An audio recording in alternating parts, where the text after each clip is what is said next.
Hello बच्चों। इस video में आज कंप्लीट करने जा रही हूँ मैं सेक्शन सी, जो कि आपका एसक्यूपी क्लास 10th का है। और लास्ट 2 वीडियोस में मैंने अपना सेक्शन ए और सेक्शन बी कंप्लीट कर चुका है। ठीक है। ये है question number 26। Given that √3 is irrational number, prove that 5 + 2 √3 is irrational. मतलब पहले से पता है कि √3 हमारा इरेशनल है। प्रूव क्या करना है हमको कि 5 + 2 √3 इज इरेशनल।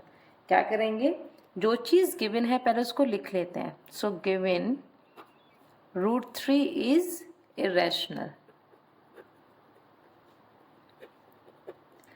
हमको क्या बताना है कि 5 + 2 √3 बिया। अब देखो, सबसे पहले गिवन क्या था, √3 रैशनल है। बाद में क्या है कि 5 + √2 √3 को प्रूव करना है कि रैशनल है। बट अभी तो हम इसको लेट करना पड़ेगा ना हमको कि 5 + 2 √3 बिया रैशनल नंबर। ये हमने अभी एज्यूम करना है, तो हमने एज्यूम कर लिया। जब अगर ये रैशनल नंबर है, इसका मतलब इसको हम किस फॉर्म में लिखेंगे, P/Q के फॉर्म में लिखेंगे। क्योंकि रैशनल नंबर क्या होता है, जो कि P/Q के फॉर्म में होते हैं, where Q should not equal to 0। Q कभी भी 0 के इक्वल नहीं हो सकता। अगर हो गया तो वो रैशनल नंबर नहीं है। अब देखो, अब इसको हम कैसे सॉल्व कर सकते हैं। मैं इसको क्रॉस मल्टीप्लीकेशन कर देती हूँ, किसके साथ में, Q के साथ में। तो ये क्या हो जाएगा, 5Q + 2 √3Q is equal to P। ठीक है। अगर हमने, अब बात यहाँ पे हो रही है √3 की, मतलब मुझे इस इक्वेशन के अंदर से √3 को सेपरेट करना होगा। कैसे कर पाएंगे, 2 √3Q is equal to 5 - 5Q and √3 को अलग करना है केवल, तो P - 5Q ओवर 2Q। ऐसे लिख सकते हैं, लिख सकते हैं। अब बात ये आती है कि हमने ऐसा क्यों किया। क्योंकि हमको ये पता था, पहले हमारे पास केवल क्वेश्चन में ये गिवन है कि √3 हमारा इरेशनल है। अगर इसको हम यहाँ बता दें कि √3 हमारे लेफ्ट हैंड साइड में है, अगर ये इरेशनल है तो इसको भी इरेशनल होना ही पड़ेगा, क्योंकि कॉन्ट्रडिक्शन हो जाएगा और यहाँ पर ये रैशनल नंबर रहेगा ही नहीं। तो इसके बाद हमने एक कुछ प्रॉपरली की स्टेटमेंट में लिखना होगा। देयरफॉर P, Q, 5, 2, ये चारों हमारे पास यहाँ पे है। तो P, Q, 5, 2 आर क्या है, ये इंटीजर्स हैं। Are integers. यहाँ पे मैं देख पा रहे हैं कि Q जो है हमारा वो 0 में नहीं है। अगर वो Q 0 में नहीं है तो मतलब जो राइट हैंड साइड है, right hand side of equation first is rational. ये रैशनल हो गई, क्योंकि अगर ये 0 में होता तो बोलते कि ये रैशनल है या फिर रैशनल नहीं है। बट अगर Q हमारा 0 में नहीं है तो क्लियर हो गया कि ये रैशनल तो है। बट यहाँ पे एक चीज आएगी, लिख देते हैं, बट लेफ्ट हैंड साइड, हम देख पा रहे हैं कि जो हमारा लेफ्ट हैंड साइड है वो क्या है, इरेशनल है। अगर हमारी लेफ्ट हैंड साइड इरेशनल है तो राइट हैंड साइड भी इरेशनल हो जाएगी। यहाँ पे लिख देंगे, दिस इज नॉट पॉसिबल। ये पॉसिबल नहीं है। क्या हो गया यहाँ पे, एक कॉन्ट्राडिक्शन हो गया। चाहो तो यहाँ पे इसको लिख सकते हो, this is contradiction, this is contradiction due to wrong assumption. हमने जो भी अजम्पशन ऊपर किया था, क्या किया था हमने अजम्पशन, ये किया था कि 5 + 2 √3 बिया रैशनल नंबर। तो जो भी हमने अजम्पशन किया था वो क्या हो गया, रॉन्ग हो गया। तो यहाँ पे लिख देंगे अजम्पशन दैट 5 + 2 √3 इज रैशनल। ये हमने रॉन्ग प्रूफ कर दिया। क्या लिखेंगे, 5 + 2 √3 इज इरेशनल। ये इरेशनल है। ठीक है, तो अच्छा क्वेश्चन था ये। इसके बाद देखते हैं क्वेश्चन नंबर 27। क्या है ये, if the zeros of the polynomial. देखो, पॉलिनोमियल हमें पता है, सेकंड चैप्टर का क्वेश्चन है ये। और इसको हम कैसे सॉल्व करेंगे, जीरोज पॉलिनोमियल के x square plus P x plus Q R double, ये चीज़ को समझना है हमको कि ये जो वैल्यू है वो डबल होती है इसके जीरोज। जीरोज अगर डबल हो गए in value to the zeros of the polynomial, ये हमारे पास पॉलिनोमियल गिवन है, तो फाइंड करना है हमको पी एंड क्यू की वैल्यू। ठीक है, सबसे पहले हम यहाँ पे क्या निकाल लेते हैं कि इस वाली इक्वेशन से alpha plus beta and alpha beta find कर लेते हैं। तो लिखते हैं इस इक्वेशन को पहले, let the zeros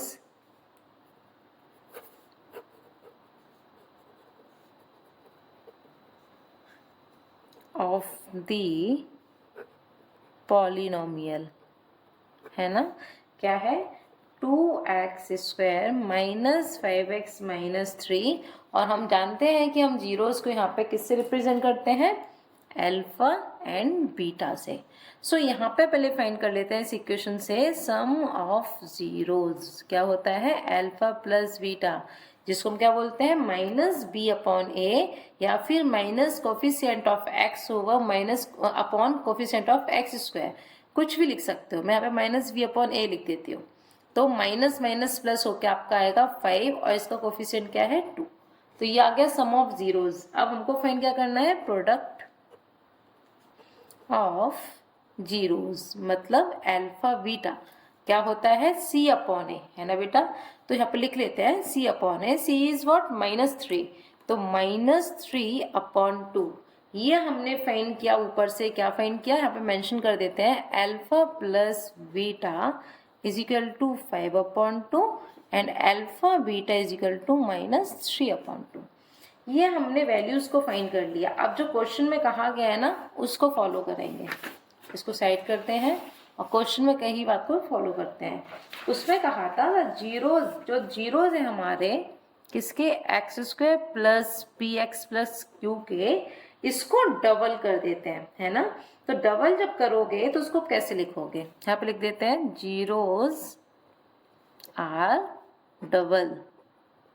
अगर डबल हो गए जीरोज तो उसको हम क्या लिखेंगे, सो जीरोज विल बी, ऐसे लिख देंगे zeros will be 2 alpha and 2 beta, जो हमारे जीरोज अल्फा बीटा होते हैं डबल होने के बाद में वो 2 अल्फा एंड 2 बीटा हो जाएंगे। अब हमको किस इक्वेशन में फाइंड करना है, इस इक्वेशन पे फाइंड करना है।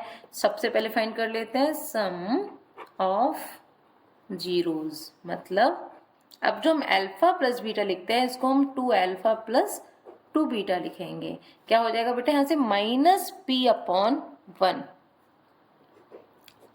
क्योंकि यहाँ पे कोफिशिएंट ऑफ एक्स हमारा p है और कोफिशिएंट ऑफ एक्स स्क्वायर हमारा 1 है, तो यहाँ पे इतना आ जाना है। Then product of zeros, solve बाद में कर लेंगे, सॉल्व होके पहली जाएगी वो बाद में देखते हैं। ये क्या हो जाएगा 2 alpha into 2 beta is equal to q upon 1। मान लो कि ये फर्स्ट इक्वेशन है और ये सेकंड इक्वेशन है। अब हमको यहाँ से वैल्यू फाइंड करनी है p की एंड q की, तो यहाँ पे लिखो फ्रॉम फर्स्ट, इसको लेके आते हैं 2 alpha plus 2 beta is equal to minus p। यहाँ से आपको 2 कॉमन मिल रहा है, तो alpha plus beta is equal to minus p। Starting में अभी हमने अल्फा प्लस बीटा की वैल्यू क्या फाइंड करी है 5/2, पुट कर देते हैं 2 5/2 is equal to minus p, इससे कैंसिल होके आएगा p इज इक्वल टू -5, ये इसका आंसर आ गया। ठीक है, अब फ्रॉम सेकेंड इक्वेशन जो हमारा मल्टीप्लीकेशन में है 2 alpha into 2 beta is equal to q, 2 into 2 is 4 और 4 into alpha beta is equal to q, ऐसे लिखेंगे। अल्फा बीटा के लिए हमने फाइंड करी थी -3/2, इसमें पुट कर देते हैं 4 into -3/2 is equal to q, इससे कैंसिल होगा 2 टाइम्स, तो q इज व्हाट -6, तो ये आ गया p एंड q की वैल्यू, यही फाइंड करना था। तो क्वेश्चन काफ़ी अच्छा था और इसी टाइप के क्वेश्चन हमको मिलेंगे किसमें, पॉलिनोमियल से चैप्टर से, और आपको ना मोस्टली आर.डी. शर्मा से इसकी प्रैक्टिस करनी होगी। वैसे मैंने वीडियोस बनाने हैं, जो आपका फुल रिवीजन होगा सभी चैप्टर्स का वो मैंने करना है, और जब वीडियोस मैं बना दूंगी तो मैं इसमें मोस्टली सारे क्वेश्चंस ना आर.डी. शर्मा के ही यूज़ करने वाले हूँ, तो आप वहाँ से भी इसको देख सकते हैं। सो चलो अब 28 जो क्वेश्चन है उस पर पढ़ते हैं भाई। ये बहुत हार्ड टाइप के क्वेश्चन हैं क्योंकि ये 3 मार्क के हैं, तो ऑब्वियसली इनका लेवल तो बढ़ना ही है। So a train covered a certain distance at a uniform speed. कोई ट्रेन है जो कि एक डिस्टेंस को कवर कर रही है एक यूनिफॉर्म स्पीड से। If the train would have been 6 kilometre hour 6 kilometre per hour, अगर कोई ट्रेन 6 किलोमीटर पर आवर तेज हो जाती है तो वो 4 आवर्स लेस देन करेगी स्केड्यूल टाइम से। मान लो किसी ट्रेन को पहुंचना था 10 बजे रात में, वो शाम के 6 बजे पहुंच जाएगी क्योंकि 4 आवर लेस देन हो गया, जल्दी पहुंचा दिया। So and if the train were slower, अगर मान लो कि जो ट्रेन है वो 6 किलोमीटर पर आवर स्लो चल रही है तो स्केड्यूल टाइम के अकॉर्डिंग वो हमको 6 घंटे बाद पहुंचाएगी। मान लो अगर उसने पहुंचना था दोपहर में 4 बजे तो वो पहुंचेगी 10 बजे, ऐसे करके। ठीक है। So find the length of the journey, जो जर्नी है उसकी लेंथ कितनी है हमको वो फाइंड करना होगा। ये आपका पेयर ऑफ लीनियर इक्वेशन से क्वेश्चन है और इसको हम सॉल्व करते हैं। सबसे पहले इन टाइप के क्वेश्चंस को सॉल्व करने के लिए हमको एक फॉर्मूला याद होना चाहिए, distance is equal to speed into time. बहुत बेसिक सा है बट इन सभी में ना वही यूज होंगे। सो लेते हैं let the speed of train, हमने मान लिया जो ट्रेन की स्पीड है वो क्या है x किलोमीटर पर आवर। ठीक है। सो टाइम क्या होगा इसका, टाइम बाई से मान लेते हैं। Time of the train is y hours. अभी हमने एज्यूम कर लिया दोनों को, लेट लिख लेते हैं यहाँ पे। सो डिस्टेंस क्या हो जाएगा, डिस्टेंस का फॉर्मूला होता है स्पीड इनटू टाइम। स्पीड को आप ले रहे हो x एंड टाइम को ले रहे हो y, तो क्या हो जाएगा xy। ये हमारा डिस्टेंस आ गया, याद रखना। इसको हम फर्स्ट इक्वेशन भी बोल सकते हैं। अब यहाँ पे हम क्वेश्चन की कहानी स्टार्ट करते हैं। क्वेश्चन कह रहा था हमसे कि अगर स्पीड को 6 किलोमीटर पर आवर की स्पीड से मतलब बढ़ा देते हैं तो जो टाइम की जर्नी है वो 4 आवर लेस हो रही है, रिड्यूस हो रही है। तो कैसे लिखेंगे, if speed is increased by 6 kilometer per hour, so time of journey, ये सब कुछ लिखना पड़ेगा क्योंकि 3 मार्क्स का क्वेश्चन है तो आपको पूरी कहानी बतानी पड़ेगी तब आपको मार्क्स मिलेंगे 4 आवर्स। ठीक है। सो स्पीड यहाँ पे क्या हो जाएगी, स्पीड विल बी कितना हो जाएगा, देखो हमने स्पीड को x माना है, 6 आवर इंक्रीज हो रही है तो यहाँ पे जो स्पीड है वो x प्लस 6 हो जाएगी। ठीक है, kilometre per our. Then time क्या हो जाएगा, टाइम विल बी, अब जो टाइम है वो रिड्यूस हो रहा है, टाइम को आपने y लिया था तो ये क्या हो जाएगा y माइनस 4 आर। ठीक है, आर ऐसे h लिख देते हैं। सो डिस्टेंस, अब डिस्टेंस क्या था बेटा, डिस्टेंस हमने बताया था स्पीड इनटू टाइम। स्पीड आपका हो गया x प्लस 6 और टाइम क्या हो गया आपका y माइनस 4। तो यहाँ से इक्वेशन क्या आएगी आपका एक्स वाई, आपका डिस्टेंस आप किससे एज्यूम कर रहे थे एक्स वाई से, तो x y is equal to, इसको सॉल्व कर लेते हैं। देखो क्रॉस मल्टीप्लाई करते हैं, इसका सॉरी क्रॉस नहीं मल्टीप्लिकेशन करते हैं, एक्स का वाई से x y minus 4x plus 6y minus 24। देखिए इससे ये कैंसिल हो गया, इक्वेशन क्या बन के आएगी minus 4x plus 6y minus 24 is equal to 0। हम यहाँ से 2 कॉमन ले सकते हैं, इवन -2 कॉमन ले सकते हैं, तो -2 तो चला गया 0 में, यहाँ पे क्या हो जाएगा 2x, जो प्लस का है वो माइनस का हो जाएगा, जो माइनस का है वो प्लस का हो जाएगा, प्लस 12 इज इक्वल टू 0। इसको बोल देते हैं सेकेंड इक्वेशन। फर्स्ट इक्वेशन ये हो गई, सेकेंड ये हो गई। अब हमने बताना है थर्ड इक्वेशन क्या होगी। देखो सेम चीज, अभी जो हमारी स्पीड इंक्रीज हुई थी 6 किलोमीटर पर आवर, तो हमारी जो टाइम था जर्नी रिड्यूस हो गया था इतना, अब क्या वो स्लोअर चल रही है ना, तो क्या हो जाएगा वो जो डिक्रीज हो रही है, जो स्पीड है वो डिक्रीज हो रही है। यहाँ पे लिखते हैं speed is decreased bye 6 kilometre per our. Question हमारा यही बोल रहा है, ठीक है। सो टाइम ऑफ जर्नी अब यहाँ पे इंक्रीज हो गई, अगर ये डिक्रीज हुआ तो ये इंक्रीज हो गया। इंक्रीज्ड बाय कितना आर बढ़ रहा है, क्वेश्चन देखते हैं भाई, क्वेश्चन में क्या है, 6 आर मोर देन है, ठीक है। तो क्या हो जाएगा, एक्स वाई प्लस 6, वो बाद में लिखते हैं, 6 आर लिखते हैं यहाँ पे, 6 आर। तो क्या हो जाएगा, स्पीड विल बी, यहाँ पे डिक्रीज है तो मतलब x माइनस 6 हो जाएगा, और जो टाइम विल बी, टाइम क्या हो जाएगा, प्लस हो जाएगा, time will be y plus 6। अब फिर से वही जो हमने फॉर्मूला यहाँ पे लिखा था, फिर से वही करते हैं यहाँ पे, डिस्टेंस इज इक्वल टू क्या हो जाना है, देखो x minus 6 y plus 6।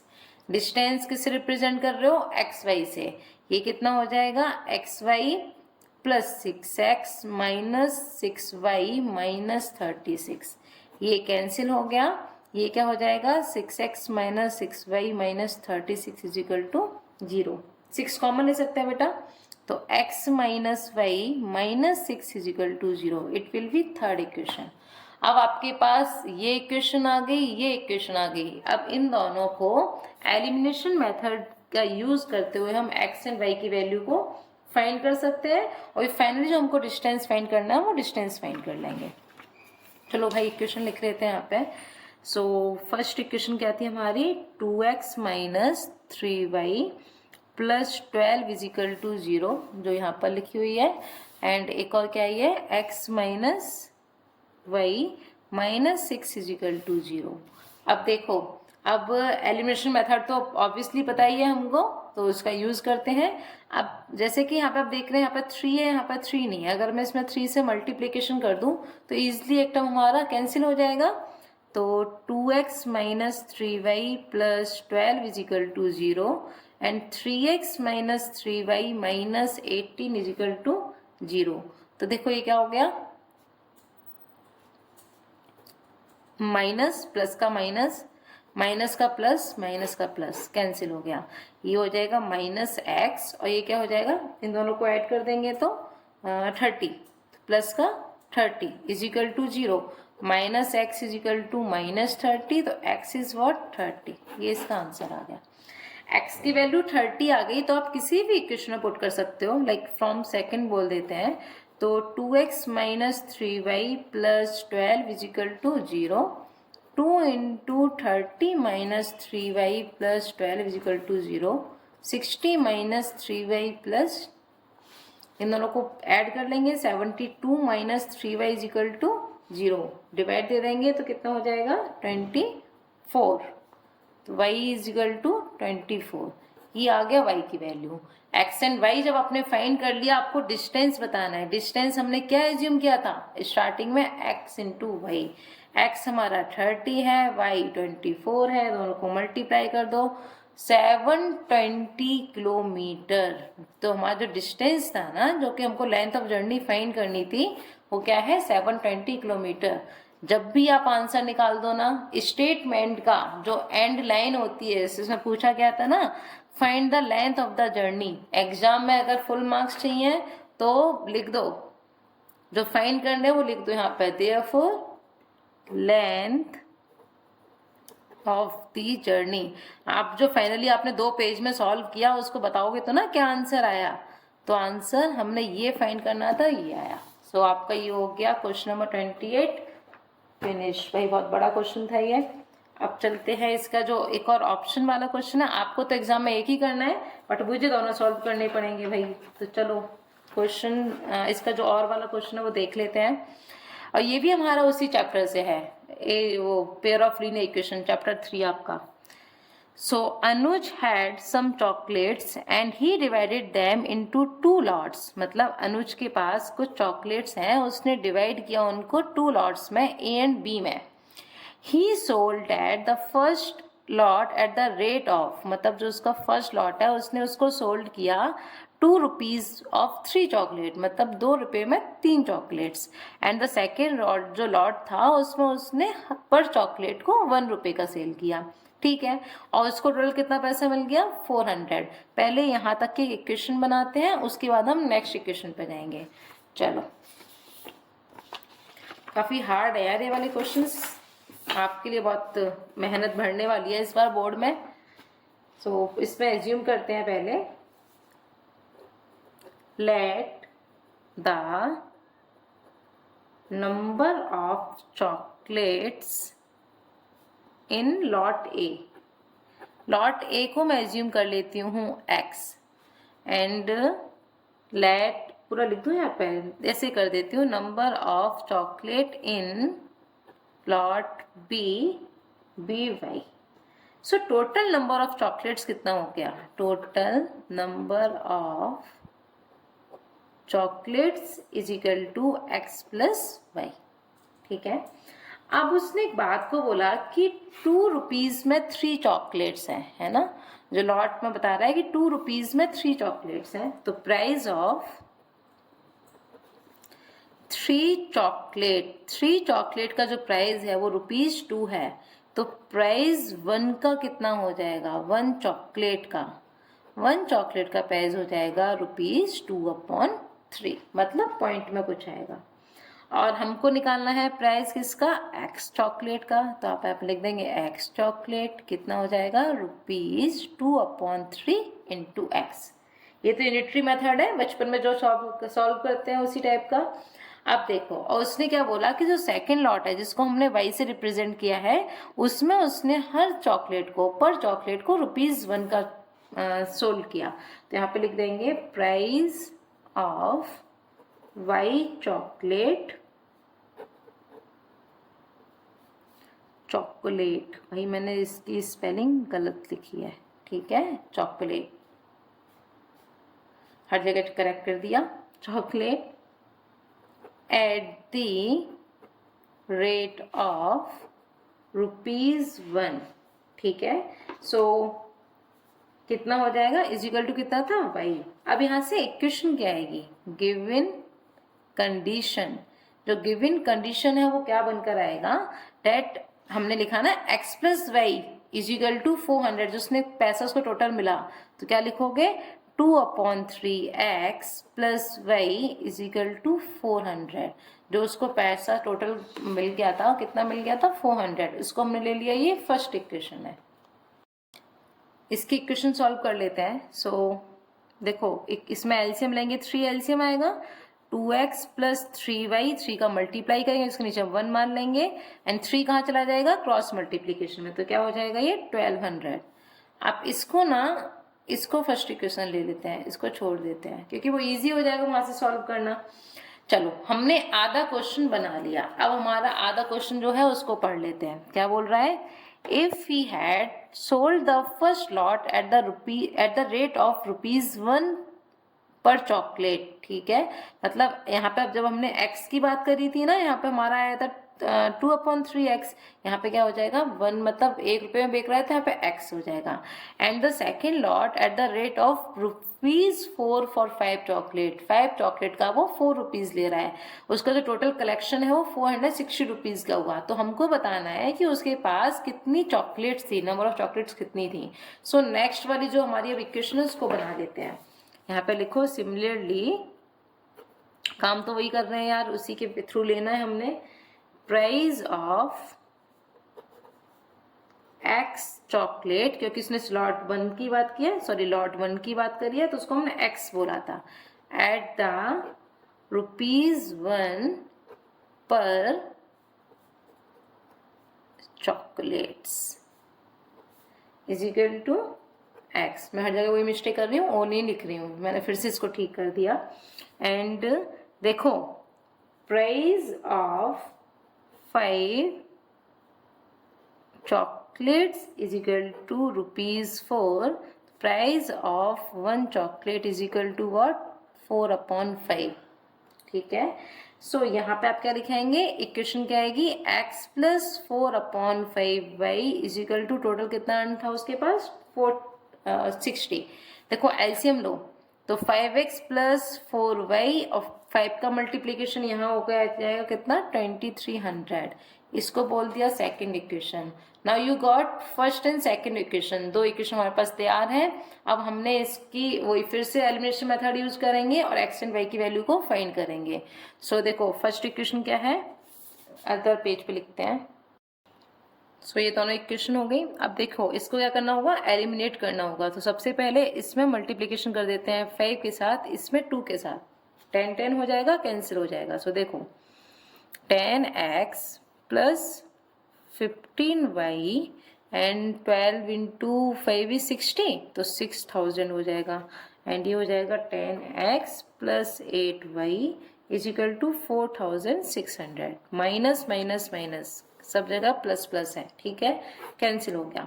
15 minus 8 is 7y and इसको माइनस करके आएगा 1400, 0 0 यहाँ पे, हाँ ठीक है। तो y इज इक्वल टू क्या हो जाएगा 200। ये इसका आंसर आ गया। y की वैल्यू फाइंड कर लिया, x की वैल्यू फाइंड करनी होगी। किसी भी इक्वेशन में पुट कर देते हैं, लाइक फ्रॉम फर्स्ट में कर देते हैं 2x plus 3y is equal to 1200, 2x plus 3 into 200 is equal to 1200, 2x plus 600 is equal to 1200, minus करेंगे 600 आ जाएगा। x की वैल्यू क्या आ गई बेटा 300। उसने कहा था कि उसके पास टोटल कितनी चॉकलेट थी, तो हमने ऊपर एज्यूम किया था total chocolates is equal to X plus Y. X आ गया 300, वाई आया 200, टोटल कितनी हो गई 500। तो यहाँ पे लिख दोगे सो अनुज हैड 500 चॉकलेट्स, ठीक है, ये इसका आंसर हो गया। अब चलते हैं इसके बाद जो नेक्स्ट क्वेश्चन है उसकी ओर। तो क्या है वो, ट्रिग्नोमेट्री का है जी। ट्रिग्नोमेट्री की आइडेंटिटी में से है ये क्वेश्चन नंबर 29। मोस्टली 3 नंबर में ही आएगा। इस 8 चैप्टर जो आपका है ना 8.4 एक्सरसाइज, ये उसमें से है और ये आपको 3 मार्क्स में मिलेगा।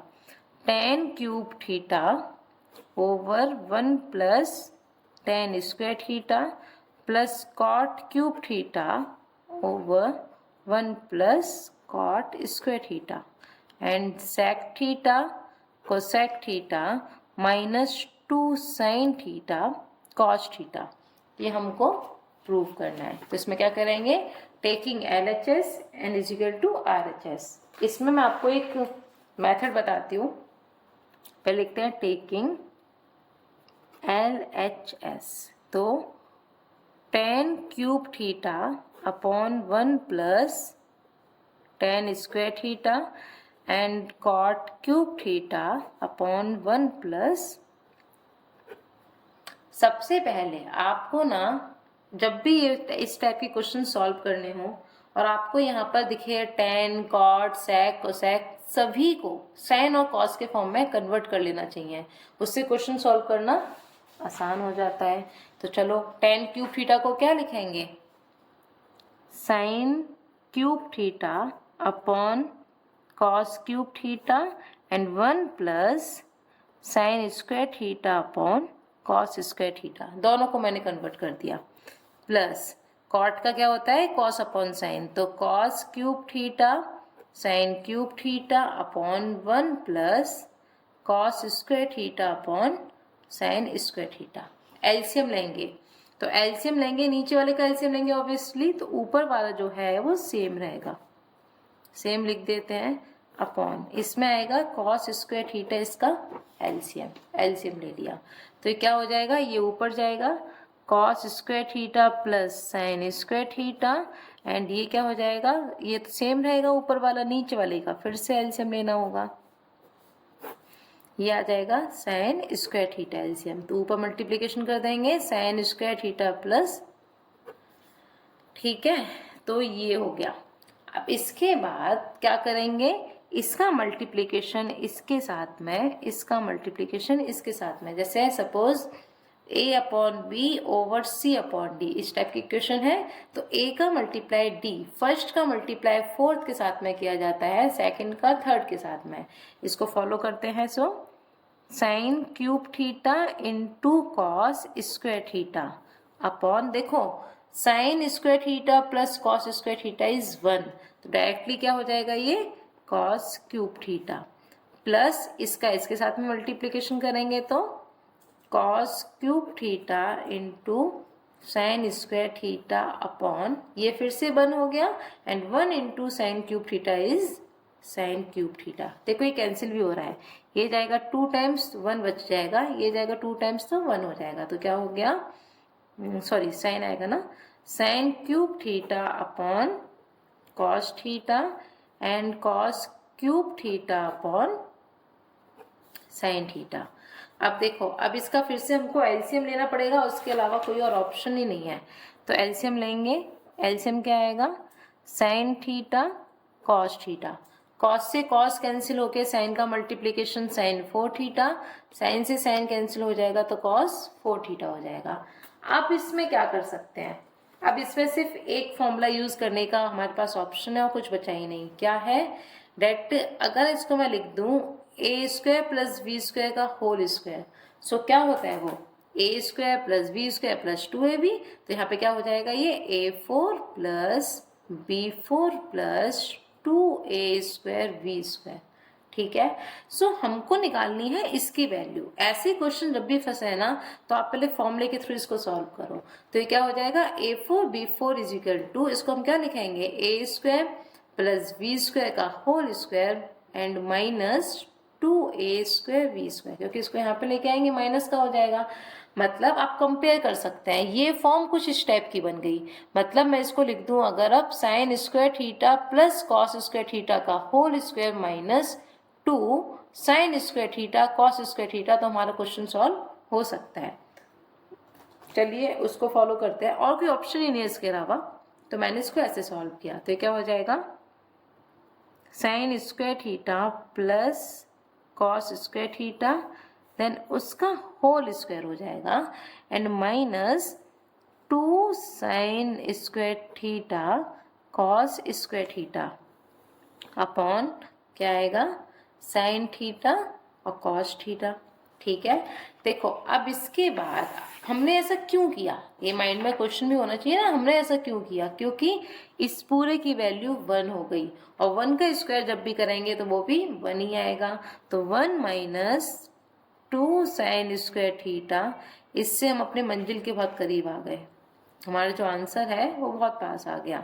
साइन थीटा कॉस थीटा, इसको इंडिविजुअल लिख लेते हैं, तो 1 upon sign theta cos theta minus 2 sine square theta cos square theta upon sine theta cos theta. देखो इससे ये कैंसिल हो गया, इससे ये कैंसिल हो गया, 1 अपॉन साइन इज कोसेक, तो cosec theta, 1 upon cos is sec theta minus 2 sine theta cos theta. यही हमारा प्रूविंग है।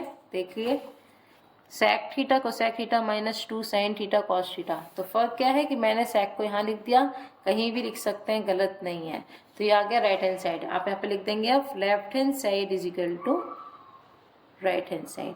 ठीक है, सो 29th क्वेश्चन भी हमारा कंप्लीट हो गया। अब आते हैं 30th क्वेश्चन पे।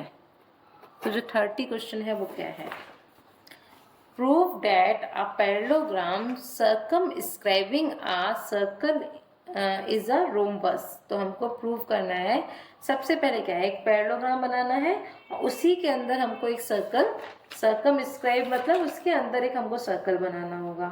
चलिए सो देखिए मैंने यहाँ पे फिगर बना दिया, कुछ लैंग्वेज भी लिख दिया क्योंकि आपको बहुत बोर होता मैं यहाँ पे लिखती तो। सो देखिए ये एक पैरेललोग्राम है जिसके अंदर सर्कल सर्कमस्क्राइब है, मतलब उसके अंदर है।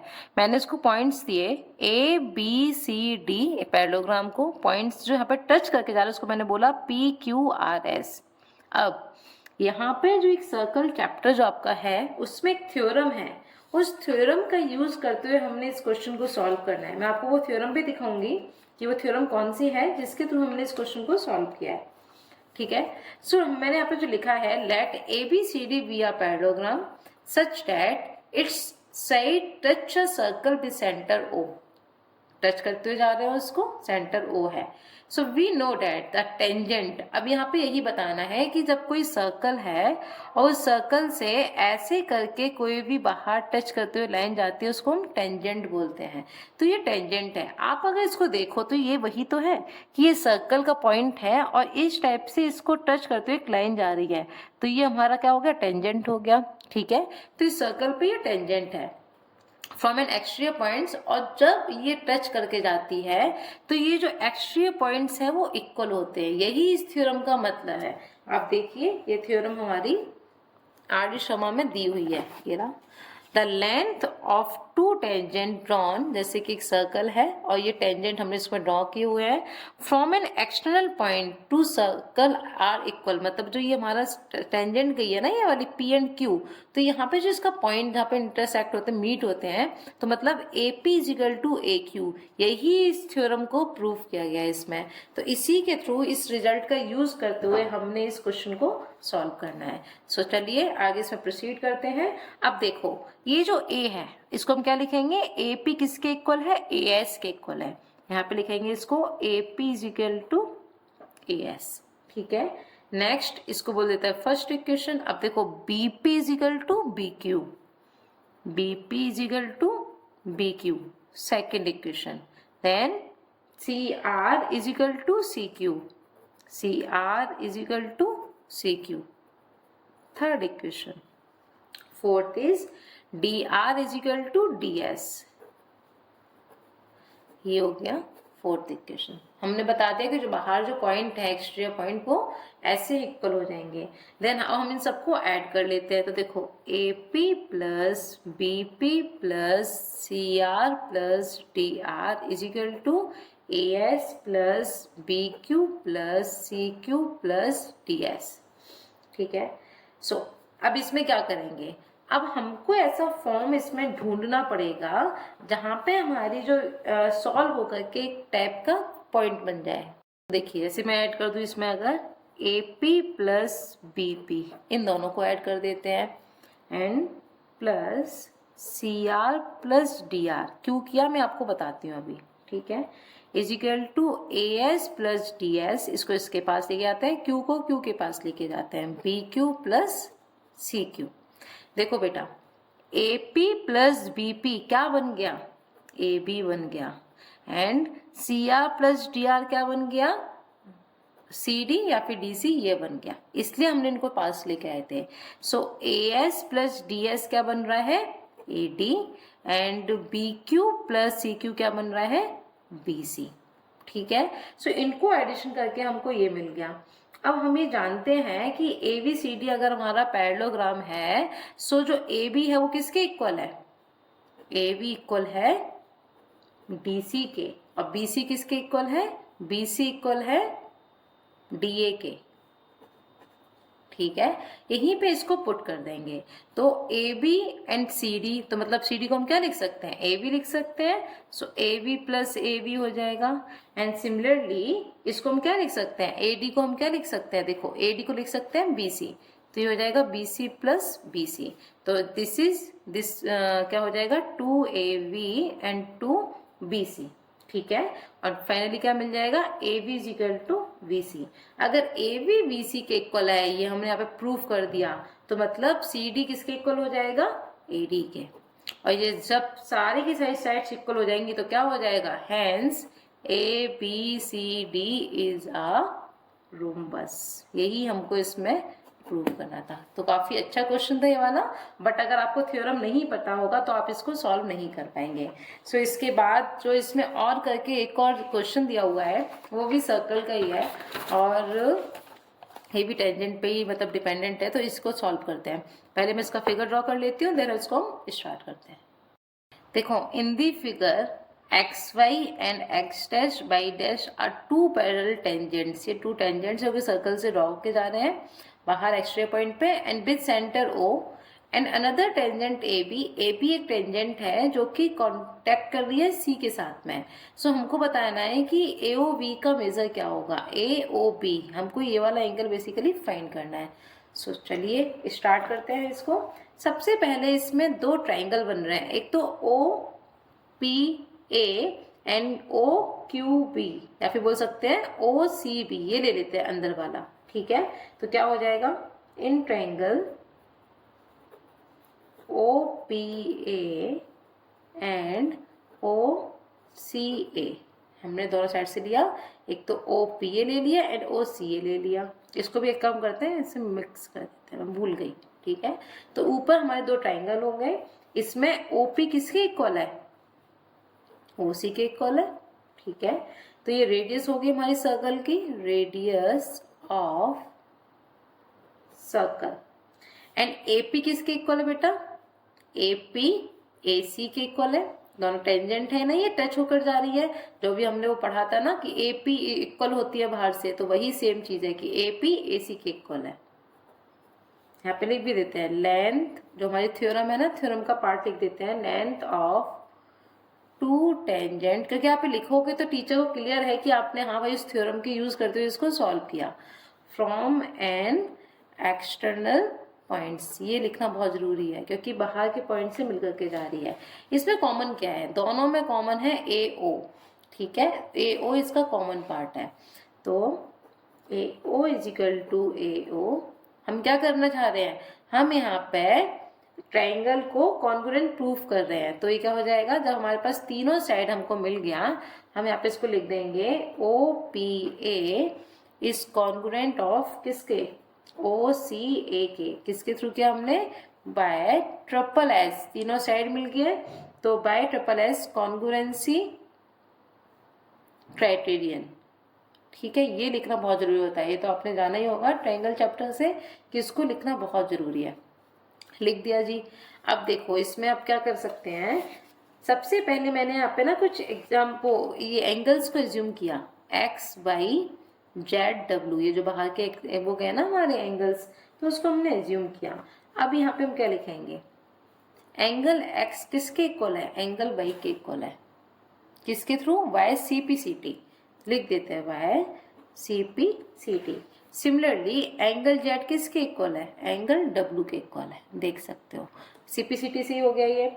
सो इसके बाद है कि P A P and Q B A, आपको फिगर नहीं दिख रहा और मुझे नीचे दिख रहा है, चलो P A B plus Q B A, ठीक है। ये पूरा क्या है, एक 180 डिग्री का एंगल है, जो कि इंटीरियर एंगल और सप्लीमेंट, आप लिख सकते हो कि जो अंदर के जो एंगल होते हैं ना वो सप्लीमेंट होते हैं। तो सप्लीमेंट से हमने बता दिया कि ये एंगल 180 के इक्वल है।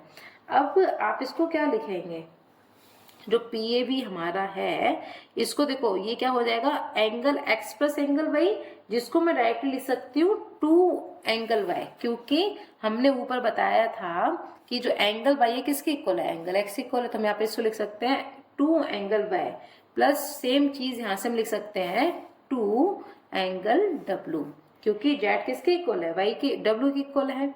तो मैंने इसको एज्यूम किया है, ये क्या हो जाएगा, angle Y plus angle W is equal to 90, क्योंकि आप 2 को एलसीएम कॉमन लोगे, डिवाइड करोगे तो 90 हो जाएगा। इसको बोल सकते हैं फर्स्ट इक्वेशन। अब देखो, अब हम जब इसकी बात करें तो ये ट्राइंगल का एक पार्ट आ गया, ये वाला, जिसमें 3 एंगल आपको दिख रहे होंगे, एक ये वाला, एक ये वाला और एक ये वाला। हमको ये फाइंड करना है और एंगल सम प्रॉपर्टी से इन तीनों का सम क्या है, 180।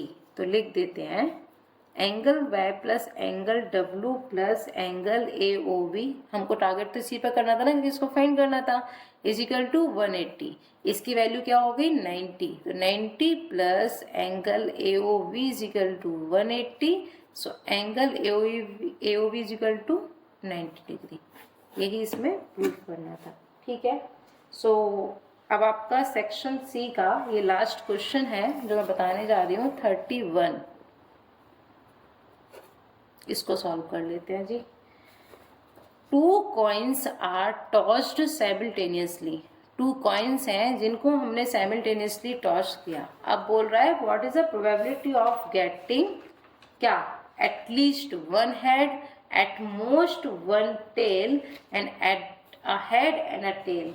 ये जो क्वेश्चन होते हैं ना, इसमें सबसे पहले ये लाइन को देखना होता है कि एटलीस्ट बोला है, एटमोस्ट बोला है, क्या बोला गया है।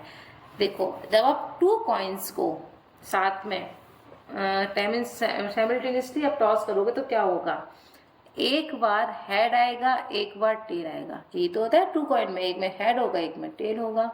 एंड हो सकता है कि एक में टेल हो, दूसरे में हेड आ जाए। ये भी हो सकता है कि दोनों में टेल आ जाए, ये भी प्रोबेबिलिटी होगी। एंड एक और प्रोबेबिलिटी बनेगी हमारी क्या, कि दोनों में हेड आ जाए। ये तो हमारे हो गए 2 कॉइन्स के जो प्रोबेबिलिटी आएंगी वो क्या आ सकती हैं। अब जो फर्स्ट क्वेश्चन में हमसे पूछा गया है कि एटलीस्ट 1 हेड, कम से कम एक हेड तो आना ही चाहिए, तो उसकी प्रोबेबिलिटी क्या होगी। देखो हम क्या लिखते हैं, नंबर ऑफ आउटकम्स,